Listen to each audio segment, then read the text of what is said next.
Hello everybody. It is often said that necessity is the mother of all invention, but that isn't strictly true, is it? We are lucky enough to live in an age where, in automotive terms at least, many of the things we desire are the result of a want rather than a requirement. However, I do think it is fair to say that it's our old friend necessity that is responsible for some of the greatest cars of all time, all born of a requirement to give the masses transport they could afford and use whatever their need. But the commercial and military world has also been responsible for its fair share of iconic transport. After all, who wouldn't instantly recognise a Willys Jeep? And it's that template of vehicle that's rugged, dependable and all-terrain capable that gave us things like the Land Rover and later Defender, the Mercedes G-Wagon, and this, the Toyota Land Cruiser. Though in Europe, America and even its home market of Japan, the 70 series Land Cruiser is a very rare thing, for certain territories around the world, this is the go-to choice for anybody requiring rugged, do-anything transport. Last month, I received an email from this car's owner Simon saying, "James, you have slated the Defender, you have slated the G-Wagon, so why didn't you come and slate my Land Cruiser?" Challenge accepted.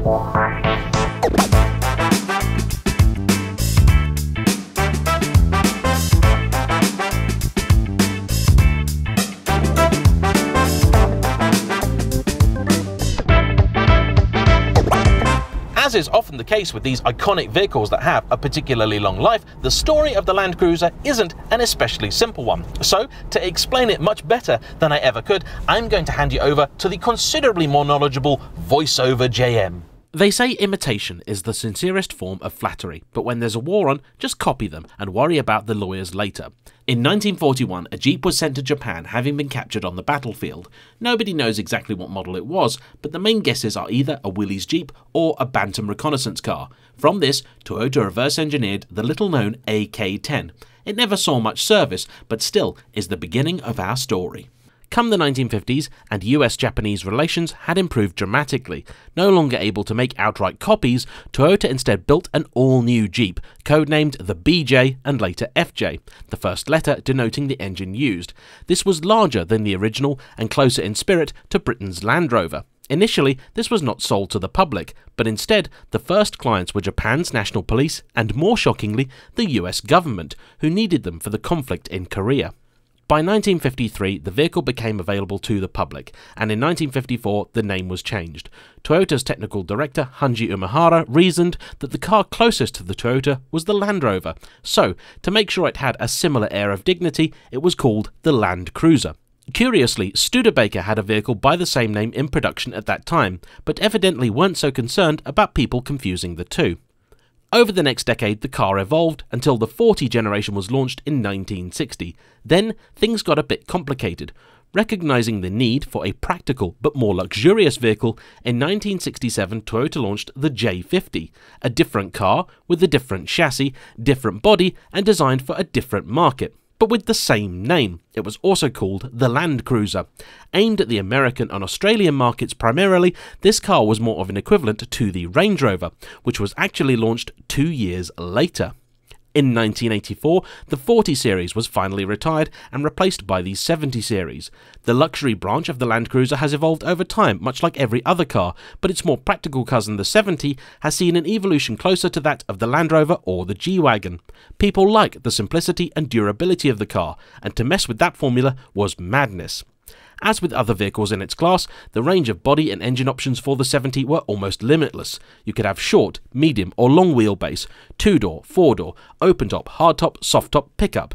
Engines were available to suit the markets, in both petrol and diesel, with 4- and 6-cylinder variants being the most common. Displacements ranged from 2.5 to 4.5 litres, with both turbo and natural aspiration. The car did adapt, the styling changed, and the suspension became less agricultural, but even the modern 70 series, still in production, can trace its roots back to the 1984 original. Just to confuse matters further, a third branch of the Land Cruiser family was introduced in 1985, as a sort of halfway house between the heavy-duty and luxury lines. This is known around the world as the Prado, and is a relative of the Hilux. Due to changing legislation, the 70 series was actually discontinued in its home market of Japan in 2004. The cars continued to sell well around the world, particularly in demanding environments like Australia, the Middle East and Africa, where mechanical failure can have dramatic consequences. The Japanese never fell out of love with the heavy-duty Land Cruiser though, so for its 30th birthday the car was reintroduced to the Japanese market for 1 year only. Changes were made to allow it to be sold, and that's what I'm driving today. The model's codename is CRJ76. GR denotes the engine code, here a 4-litre naturally aspirated V6 petrol. J7 stands for a 70 series Land Cruiser, and 6 is for the body type, a medium wheelbase 4-door. 2 variants were available, the so-called van style that I'm driving today, and for the first time in Japan, a pickup. To allow the model to be sold, it now featured both airbags and ABS. The engine too was unique. Though the quad-cam naturally aspirated V6 was a common sight in other models, it had not appeared before in the 70. This was likely a choice also made for regulatory reasons, and why the engine bay looks so spacious. The Land Cruiser was commonly fitted with either a straight 6 or, popular in Australia, the mighty turbo diesel V8, an engine that required the whole front of the car to be widened in 2007. Since then, the front axle of the 70 has been 95mm wider than the rear, regardless of model. It was never to be a volume seller, with Toyota anticipating some 200 sales a month, but rumour has it this was somewhat optimistic. Regardless, the 30th anniversary Land Cruiser has become a cult favourite in a legendary line and is much loved. And now, back to the driving seat. Today's video is sponsored by CarVertical, the super-powered super search that's your ally in the fight against dodgy cars and dodgier sellers. Whatever it is that you're on the hunt for, be it a classic Toyota or something a little bit spicier, CarVertical will help you find out everything you need to know. If a car has been used as a taxi, if it's been in an accident, regardless of whether it's been written off or not, or if there are potential mileage issues. They'll also give you handy hints and tips on common model failure points and information on any outstanding recalls. CarVertical is available on desktop and now mobile too. For a special discount, check out my link in the comments section or the description down below.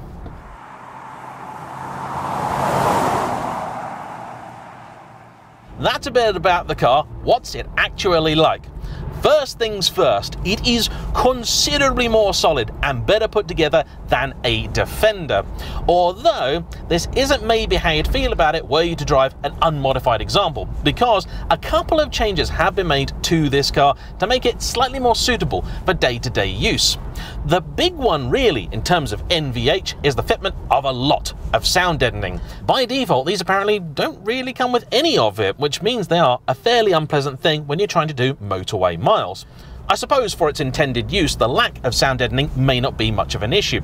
First off, if you are doing proper safari stuff, you may not be going all that quick, and in which case it won't really be a problem.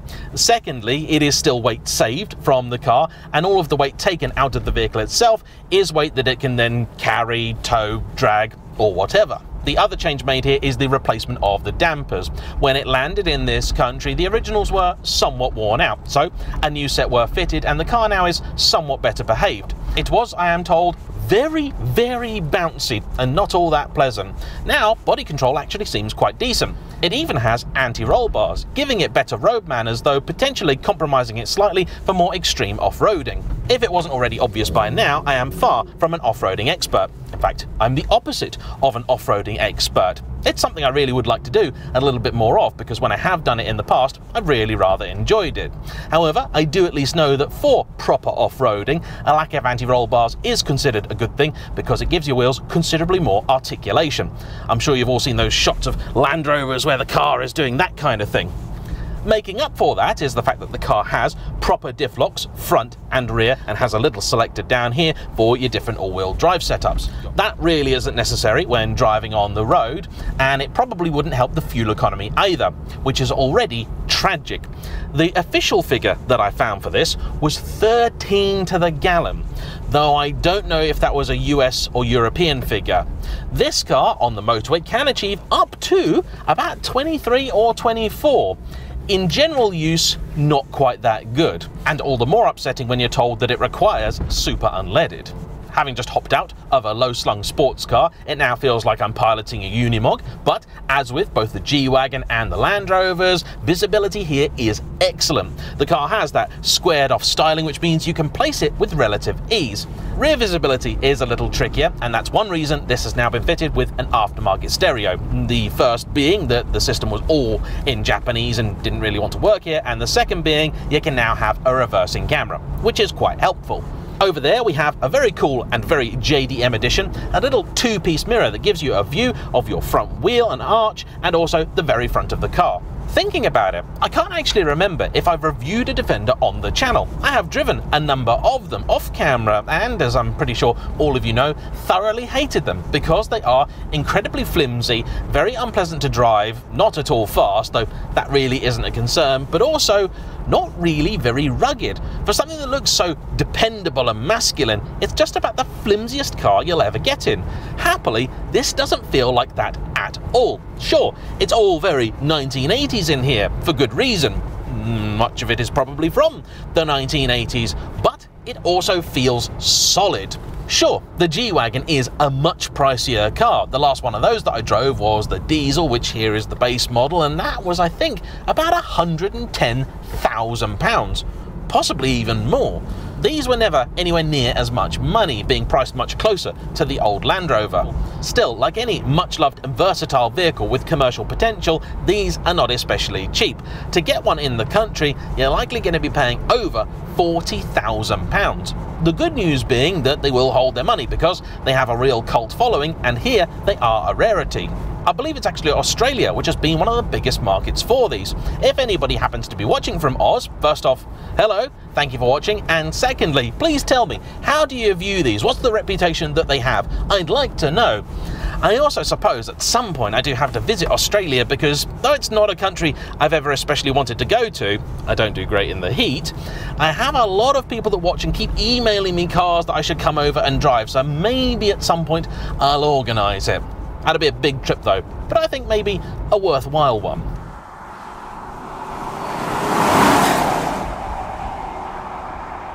In terms of interior space, this does pretty well. I would say for passengers it's pretty similar to the G-Wagon, maybe a touch better. It's a close run thing. The boot is pretty good though. The car I don't think seems to have as much height inside it as the Merc, but still got enough I think for most uses. What's turning circle like? Often not a strong point of these things. Oh yeah, it's not a strong point. It's just about good enough, and to be honest, I don't know why I bothered going around that. I should have just gone over it. As you might also be able to tell there's a lot of look in this car. Very slow steering rack. That's something again that you do want for off-roading, so if you go over something sharp it doesn't break your wrist in the process. There's a bit of feel through the steering, more than you might expect, but it's nowhere near as good a steer as the G-Wagon. Brakes and clutch and all that are fairly standard, quite nice. They communicate, but they're obviously not set up in a sporty way, but nor should they be. The gearbox is actually very pleasant to use. A real industrial looking lever here, which is quite satisfying, and the action is really very precise and nice. Though you do have to be careful. If you rush the box, particularly into second, it does crunch a little bit. The other gears seem to be quite well behaved, and you can actually even rev match in it, though as you might imagine, it's not the quickest thing to spin up this, so you've got to tap the throttle, it will then go, and then you drop your gear in, and you're good. The ride is not superb. The whole thing is shimmying about constantly. This is simply a result of the way that it's constructed. Body on frame has a tendency to do this. It's not very high-end, it's not very luxurious. This is almost certainly one of the reasons why the model lineage was split all those years ago. To try and build a car which is truly luxurious, you are going to have to start making compromises in terms of its off-roading ability. And for many people, they're simply not going to be willing to put up with that. A Range Rover really is probably the gold standard in terms of an actual compromise, but for people that want to do real serious off-roading stuff, I don't think they'd probably ever consider one of those. I think for me where the Defender really went wrong is when people started buying them as a lifestyle accessory, as a G-Wagon alternative. Now the thing about the G-Wagon is that, yeah, sure, it is still a proper serious off-roader, but in terms of interior, fit, finish, and the way that it drives, it's actually quite a decent car. It's pleasant. It's not the best, it's not an S-Class, but you can use one. You can drive it all day long and it's fine. The Defender, it's just not nice. People did it, I know, but they were wrong to. Simply wrong. With the new Defender, I think really Land Rover pulled an absolute blinder, because they gave all the people that were buying a Defender as a lifestyle statement a car that they could use, drive and enjoy, which was going to be far better on road, while still maintaining a bit of the all places and all roads ability that the old car had. In truth, I expect most people who are really hardcore about off-roading their old cars just stuck with those. I'm pretty confident it wasn't farmers and green lane addicts who were paying 150 grand for the V8 Works examples. On the subject of engine, I am the sort of person that would usually say that the choice of a naturally aspirated petrol lump for a car like this is completely wrong. This was an opinion backed up when I went to Florida a few years ago with my friend Laurie from Laurie's Mechanical Marvels, and we hired a Nissan Frontier, which to us Europeans is a Navara. Here they were almost exclusively powered by turbo diesels, which when you think about it is the perfect fit, because that's an engine that gives you decent fuel economy, but more importantly plenty of torque at low RPM. However, a naturally aspirated quad-cam petrol engine isn't really set up to work that way. This was already a somewhat old-fashioned version of the engine by the time it went in this. In other markets you did have different configurations, but it actually suits the car a bit better than I thought it might. That may be because it's just me in here and nobody else. Put 5 lads in here and a load of kit, maybe I'd think a little bit differently, but as it is, I quite like it. It probably also helps that it has a manual gearbox. That Frontier that I drove had an automatic, so it was constantly trying to decide what was best for you, and it really didn't get it right all that often. In this, you tell the car what you want. It's a decent, smooth power plant with a pleasant torque curve about it, and at no point, despite the fact it's pulling 2 tons plus, has it ever felt breathless. Indicators, by the way, are over here on the Japanese or correct side. And one little feature this car has, which I do quite like, is the little, well, crotch vent down here, which I suppose for your Aussie fella driving through the outback when it's roasting hot outside could be quite refreshing.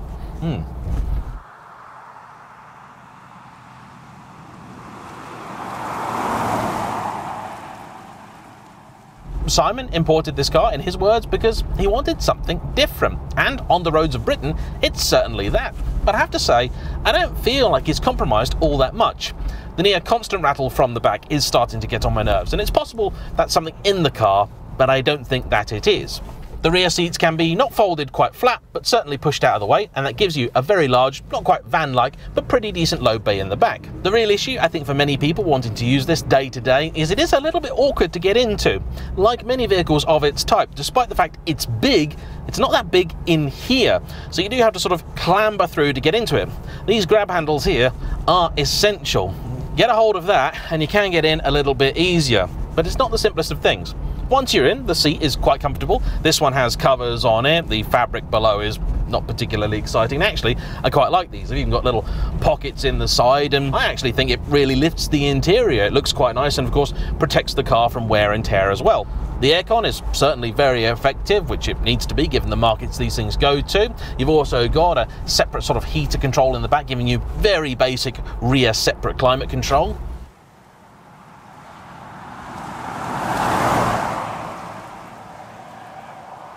I have to say, you know, I'm actually finding this to be quite a charming thing. I love the little touches like the chrome wing mirrors, that's really quite nice. Even the silver paintwork suits it quite well, though Simon did say to me that he saw a gold coloured one he really would have liked, and also a beige one that looked pretty good too, but in the end settled for this. The import process took quite some time, but handily, the car is probably worth now exactly what he paid for it, if not a little bit more. I think this is certainly a higher quality affair in terms of not necessarily materials, but certainly build than an old Defender.